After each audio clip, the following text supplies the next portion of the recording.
30 years, that's quite some time, especially for a game. Yes, I'm talking about Metroid 30th anniversary. Someone at Nintendo messed up and they totally missed out on this one. But let's celebrate with AM2R remake instead, and let's get to it.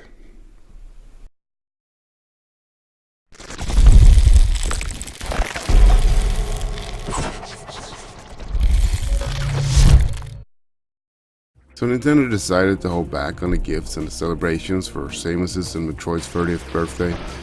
I honestly don't understand how or why that could happen, but someone at Nintendo HQ really dropped the ball there. Well, we're lucky then that the fanbase for Metroid is as big and dedicated as it is. After 8 years in the making, we get to celebrate Samus just the same in a wonderful remake of Metroid 2.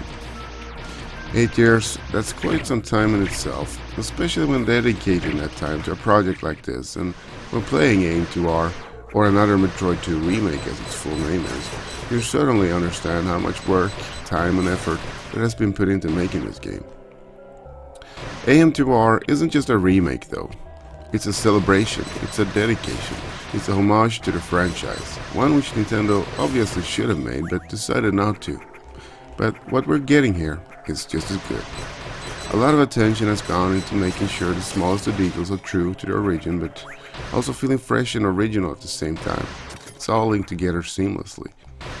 As this is a remake of Metroid 2, it's not simply a colorized version of that game. AM2R immediately makes you think of Metroid Zero Mission or Fusion, or even Super Metroid if you played either of those games. All three of them being some of the best games in the world to date. The aesthetics of AM2R is very similar to those games, colorful and sharp. You recognize the added mechanics right away and appreciate that they are there. The ledge grabs, the map, colorful 16-bit graphics, and not to forget the various save points, which I know a lot of people think makes the game too easy. I haven't played more than a couple of minutes of the original Metroid 2, but I doubt you'll find a lot of the mechanics here in that game, which really makes AM2R vastly superior. In some ways, I find AM2R even showing Super Metroid how things should be done. Like the easy and quick weapon changes, really, I find this game mapping out the buttons much better than Super Metroid ever did.